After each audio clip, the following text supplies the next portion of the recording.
What's going on here is that the United States has a deep-seated interest in making sure that China does not incorporate Taiwan into its body politic. The United States, to put it bluntly, has a deep-seated interest in making sure that Taiwan remains independent of China, and it also remains an ally of the United States. The United States believes that Taiwan is an important strategic asset in its competition with China. So the United States has no intention of allowing China to absorb Taiwan.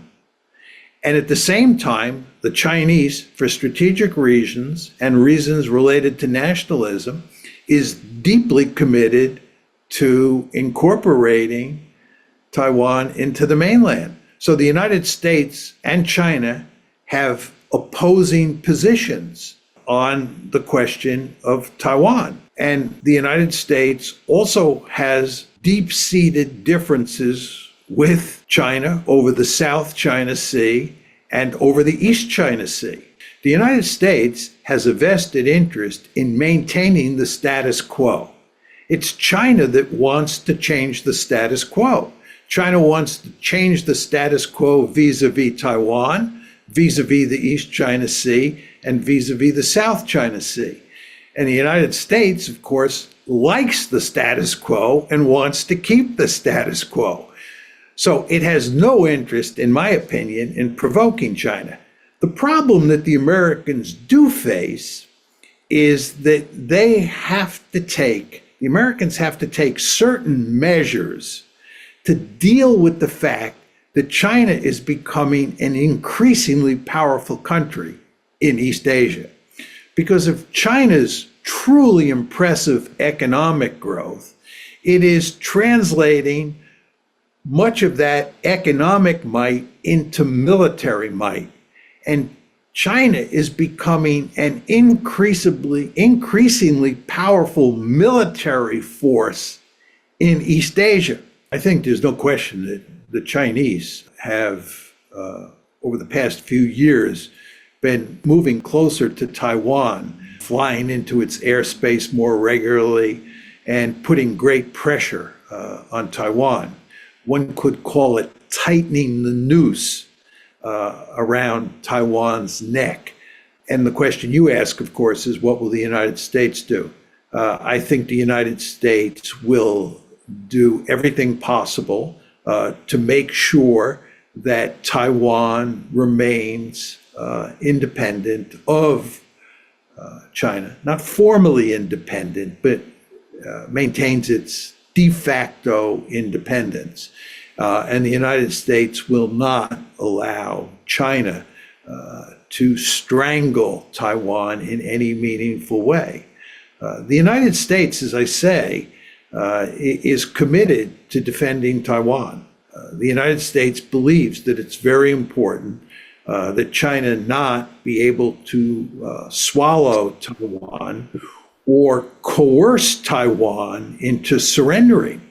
And given that China's not a status quo power, that it wants to change the status quo, and at the same time it's becoming militarily more powerful, there's no question that the United States is going to make certain moves to redress the balance as it shifts in China's favor. And those moves by the United States are, of course, going to upset the Chinese greatly. They're going to be seen as provocative. I fully understand that. But that's unavoidable. But that's different from Nancy Pelosi visiting Taiwan in a very provocative way and causing all sorts of tensions to come to the surface in terms of the US-China relationship. My view, to elevate this discussion a bit, is that I think the United States and China have a deep-seated interest in making sure that their differences over the South China Sea, Taiwan, and the East China Sea do not escalate into a war. I think it's very important from both the Chinese perspective and the American perspective that a war not break out between the two countries. And that means that both sides should go to great lengths to avoid provocative moves. And if a crisis breaks out, both sides should go to great lengths to dampen down the tensions and end the crisis as quickly as possible. Because as we all know, China's armed with nuclear weapons, the United States is armed with nuclear weapons, and the last thing we want is a conflict between those two countries to escalate into a hot war where there's a serious possibility that nuclear weapons are used. So I think provocative acts should be avoided as much as possible, but I would add the caveat that to some extent they're unavoidable, because both sides are taking measures to improve their security position that the other side will invariably see as provocative. I don't think a hot war over Taiwan is likely in the near future, as long as Taiwan does not declare its independence. And by the way, the United States will go to great lengths to make sure that Taiwan does not formally declare its independence. So I don't think that it's likely to have a hot war over Taiwan anytime soon. Now, you may say to yourself, why is that the case? I think there are really two reasons for that. First, amphibious operations are among the most difficult military operations for any army to conduct. An amphibious operation across the Taiwan Straits would be remarkably difficult to execute for China. A lot of this has to do with the fact that China has not fought a war since 1979. It's very important to understand that. The Chinese military does not have much combat experience. So I think the Chinese recognize that and will not try to invade anytime soon. This gets to my second point, which will reinforce my first point.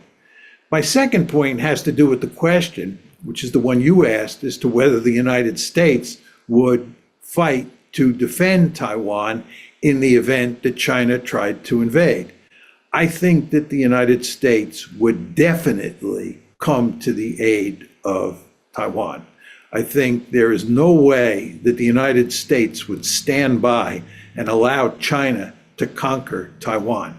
And I believe that Chinese leaders understand this. I believe that Chinese leaders understand that if they try to invade Taiwan, they will not just face Taiwanese military forces, they will face the Americans, and I believe they will also face the Japanese and probably the Australians as well. The United States and its allies in East Asia have a deep-seated interest in making sure that China does not conquer Taiwan. So that's why I don't think, for the moment, we have to worry about a war over Taiwan.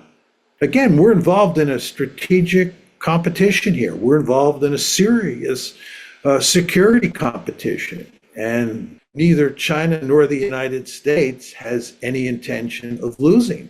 They're both going to push hard to take advantage of the other side.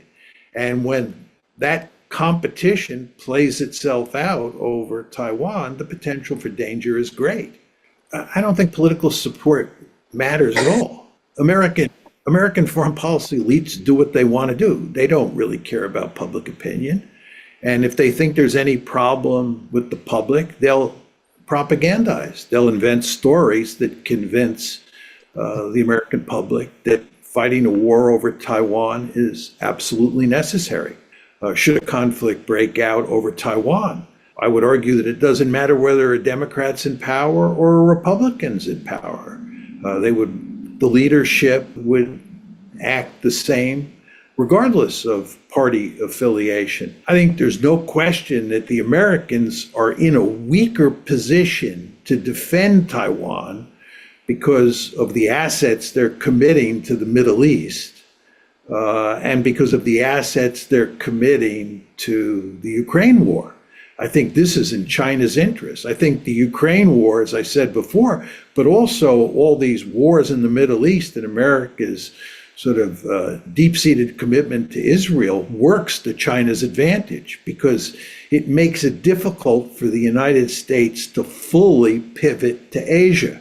But the fact is that we have substantial assets in East Asia, and President Biden has said on 4 separate occasions that the United States would defend Taiwan if it were invaded. 姐妹们总烦恼脸上细纹、干燥与暗沉，现在起跟我一起放心交给 KS Royal Face 皇家颜值逆时奇迹系列。KS Royal Face 皇家颜值逆时奇迹系列，它添加5种 EGF， 专门防止肌肤老化，强化皮肤修复，增加肌肤弹性水嫩，轻松抚平皱纹，换回青春自信。